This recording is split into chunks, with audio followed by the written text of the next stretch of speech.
Welcome to Ramana's ఎడిజోన్ YouTube channel. ఇంకా ఈ యూట్యూబ్ ఛానల్ని ఎవరైనా సబ్స్క్రైబ్ చేయకపోతే దయచేసి సబ్స్క్రైబ్ చేసుకోగలరు. సో మనము ఈ వీడియోలో మన రాష్ట్రంలో సంబంధించి అన్ని రకాల పోటీ పరీక్షలకు ఉపయోగపడే విధంగా అంతర్జాతీయ కరెంట్ అఫైర్స్ గురించి మనము కొన్ని ముఖ్యాంశాలను చర్చించుకుందాం. ఇక్కడ బాగా గమనిస్తే ఫస్ట్ కాన్సెప్ట్ చూడండి. సో ఫస్ట్ నేను ఏం రాశానంటే చూడండి, ఇక్కడ ఆండీ చూడండి, ఇక్కడ ఆండీ బర్న్హామ్ ఆండీ బర్న్హామ్ వచ్చేసరికి ఇటీవల ఒక నూతన పిఎంగా ఎంపికయ్యారు. ఏ దేశానికంటే మనకు యునైటెడ్ కింగ్డమ్.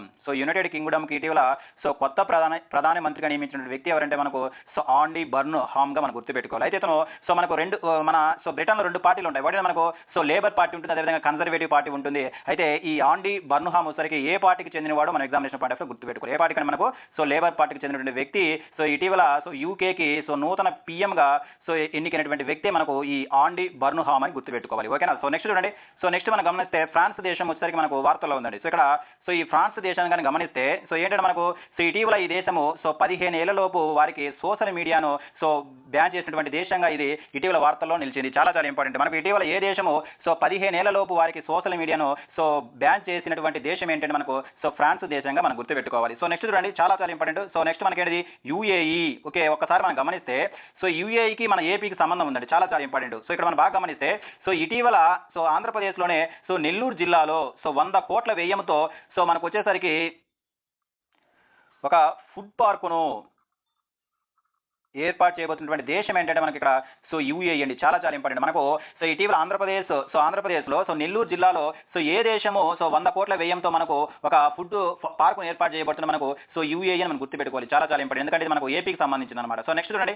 నెక్స్ట్ ఇంకొక వ్యక్తి గురించి రాయడం జరిగింది. ఎవరంటే మనకు కనిష్క నారాయణ్. చాలా ఇంపార్టెంట్ అండి. ఇక్కడ మనకి ఎవరంటే మనకు కనిష్క నారాయణ్ ఎవరంటే మనకు మన భారత సంతతికి చెందినటువంటి వ్యక్తిగా మన ఎగ్జామినేషన్ పాయింట్ ఆఫ్ గుర్తుపెట్టుకోవాలి. అయితే దీని యొక్క ప్రత్యేకత ఏంటంటే బ్రిటన్ దేశం యొక్క మొట్టమొదటి ఆర్టిఫిషియల్ ఇంటెలిజెన్స్ మంత్రి అండి. చాలా ఇంపార్టెంట్. మనకు బ్రిటన్ కి సంబంధించినటువంటి మొట్టమొదటి ఏఐ శాఖ మంత్రి ఎవరంటే మనకు మన భారత సంతతికి చెందినటువంటి వ్యక్తి ఎవరు మనకు కనిష్క నారాయణ్ అని గుర్తుపెట్టుకోవాలి. నెక్స్ట్ గా మనం గమనిస్తే మన భారతదేశానికి వచ్చేసరికి దేశంలో ప్రత్యేకంగా ఏఐ శాఖ లేదు. కానీ మన దేశంలో తొలిసారిగా ప్రత్యేక ఏఐ శాఖను ఏర్పాటు చేసినటువంటి రాష్ట్రం ఏంటంటే మనకు కేరళను గుర్తుపెట్టుకోవాలి. చాలా ఇంపార్టెంట్. మనకు కనిష్క నారాయణ్ మనం ఎగ్జామినేషన్ పాయింట్ ఆఫ్ రావడానికి అవకాశం ఉంటుంది. ఓకేనా. నెక్స్ట్ చూడండి.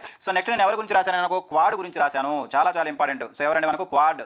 ఇదేందో ఒక కూటమి అండి. ఇక్కడ దీన్ని ఏమంటే మనకు కోఆర్డినేటర్ సెక్యూరిటీ డైలాగ్ అంట. అంటే ఇది ఒక కూటమి, 4 దేశాల కూటమి అండి ఇది.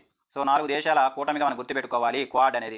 ఇక్కడ గమనిస్తే ఎందుకు ఈ క్వాడ్ అనేది ఏర్పడిందంటే మనకు దక్షిణ చైనా సముద్రంలో చైనా దూకిని అరికట్టుటకు ఏర్పడినటువంటి ఇండో పసిఫిక్ కూటమి మనకు ఈ క్వాడ్ కూటంగా మనం గుర్తుపెట్టుకోవాలి. అయితే మొత్తం ఈ క్వాడ్ కూటమిలో ఎన్ని దేశాలు ఉంటాయి, మనకు 4 దేశాలు ఉంటాయి. ఏంటి మనకు యుఎస్ఏ, అదేవిధంగా మనకు జపాను, ఇండియా, అదేవిధంగా మనకి ఏంటిది ఆస్ట్రేలియా. అంటే ఈ 4 దేశాల యొక్క కూటమే మనకి ఏంటంటే మనకు క్వాడ్ కూటమిగా మనం గుర్తుపెట్టుకోవాలి. అయితే ఈ క్వాడ్ కూటమి ఎందుకు ఇటీవల మనకు వార్తల్లో ఉందని గమనిస్తే ఇటీవల ఫిలిప్పైన్ రాజైనటువంటి మనీలాలో ఇక్కడ మనకు ఫిలిప్పైన్ రాజైనటువంటి మనీలాలో క్వాడ్ విదేశాంగ మంత్రుల యొక్క సమావేశం జరిగింది. అందువల్ల ఇది ఇటీవల ఈ క్వాడ్ అనే కూటమి వార్తలు ఉన్నట్లు మనం గుర్తుపెట్టుకోవాలి. అయితే మనం ఇక్కడ బాగా గుర్తుపెట్టుకోవాల్సినటువంటి విషయం ఏంటంటే ప్రస్తుతము మన దేశ విదేశాంగ శాఖ మంత్రి ఎవరు మనకు జయశంకర్ గారు మనం గుర్తుపెట్టుకోవాలి. ఇక్కడ మన క్వశ్చన్ అడగడానికి ఏంటంటే ఇటీవల క్వాడ్ కూటమి యొక్క విదేశాంగ మంత్రుల యొక్క సమావేశం ఎక్కడ జరిగిందంటే మనకు మనీలాలో జరిగింది. మనీలో వచ్చేసరికి ఏంటంటే మనకు ఫిలిప్పైన్ రాజధానిగా మనం గుర్తుపెట్టుకోవాలి. ఓకేనా. చాలా ఇంపార్టెంట్. నెక్స్ట్ నేను దేని గురించి రాసిన ఇక్కడ అశ్వన్ సంఘీ. చాలా ఇంపార్టెంట్. మనకి ఇక్కడ మనం అశ్వన్ సంఘీ యొక్క ప్రత్యేకత ఏంటంటే గమనిస్తే ఒక ప్రముఖ భారతీయ రచయిత అనమాట.